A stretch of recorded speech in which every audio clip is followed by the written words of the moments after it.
Welcome to నేత్రాస్ lens. ఏంటి ప్రపంచం మొత్తం ఏకమై వచ్చినా ఇజ్రాయెల్ను ఓడించలేరా? కాస్త ఎక్కువ చేసి చెప్పినట్లేదు. లేదు, ఇప్పుడు చెప్పిన దాంట్లో ప్రతి అక్షరం నిజం. శాంపుల్గా కొన్ని పేర్లు చెప్తా, మీరే ఆశ్చర్యపోతారు. ఏంటి ఈ ప్రపంచం మొత్తం వాళ్ళ చేతుల్లో ఉందా అని. జీసస్ ఆఫ్ నజరత్ ఒక యూదుడు, ఆల్బర్ట్ ఐన్స్టీన్ ఒక యూదుడు, కార్ల్ మార్క్స్ ఒక యూదుడు, వ్యాక్సిన్ సూదిని కనిపెట్టింది ఒక యూదుడు, పోలియో వ్యాక్సిన్ కనిపెట్టింది, లుకేమియాకు మందు తయారు చేసింది, హెపటైటిస్ బి మందు కనుగొన్నది, micro processing chip, nuclear chain reactor, traffic lights, optical fibre cable, stainless steel, sound movies, telephone microphone, video tape recorder, Polo company, Levi's jeans, Starbucks, Google, Dell computers, Oracle, Baskins and Robbins, Dunkin Donuts, CNN, ABC, Washington Post. వీటన్నిటి వెనుక ఉన్నది యూదులు. List ఇలా చెప్పుకుంటూ పోతే కనీసం గంట 2 గంటలు పడుతుంది. మీరు ఏ రంగమైనా తీసుకోండి, యూదులు లేకపోతే అడగండి.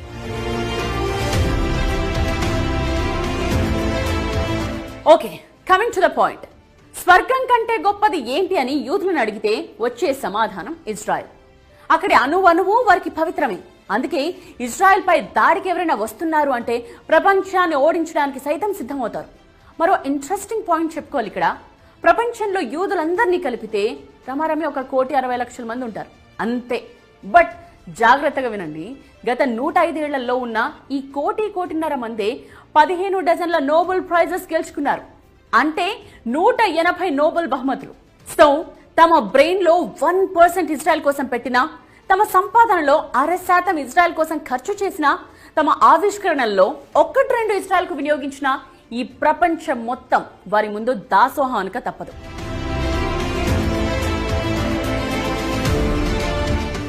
అసలు చుట్టూ 6 శత్రు దేశాలను పెట్టుకుని తొడగొట్టి నిలబడుతోందంటేనే యూ కెన్ ఇమాజిన్ ఇజ్రాయెల్ ఎంత పవర్ఫుల్ అని. యూదులకు ఇంత బ్రెయిన్ పవరా? ఇజ్రాయెల్ అంటే అంత కస వాళ్ళకి? No doubt. శతాబ్దాలుగా వాళ్ళు పడ్డ కష్టం అలాంటిది. 100 ఏళ్లుగా ఎంతమంది ఎన్నిసార్లు దండయాత్రలు చేసి ఊచకోత కోసారు. బాబిలోనియన్లు యూదులను బానిసలుగా మార్చుకున్నారు. రోమన్లు కొన్ని వేల మంది యూదులను చంపేశారు. యూదుల భూభాగాన్ని చిన్నాభిన్నం చేసి చెల్లా చెదరయ్యేలా చేశారు. తలదోచుకోవడానికి వేరే దేశాలకు వెడితే అక్కడా పట్టుకుని చంపేశారు. స్పెయిన్లో యూదులను తరిమి కొట్టారు. యూరప్లో కట్టగట్టి అందరినీ సామూహికంగా చంపేశారు. యూదుల తత్వం ఒక్కటే, ఎక్కడున్నా సరే అధికారంలో ఉండాలి, వ్యవస్థపై ఆర్థికంగా పట్టు సాధించాలి. ఇవే కోరుకుంటారు వాళ్ళు. బహుశా ఆ లక్షణమే హిట్లర్కు యూదులపై ద్వేషాన్ని పెంచిందేమో.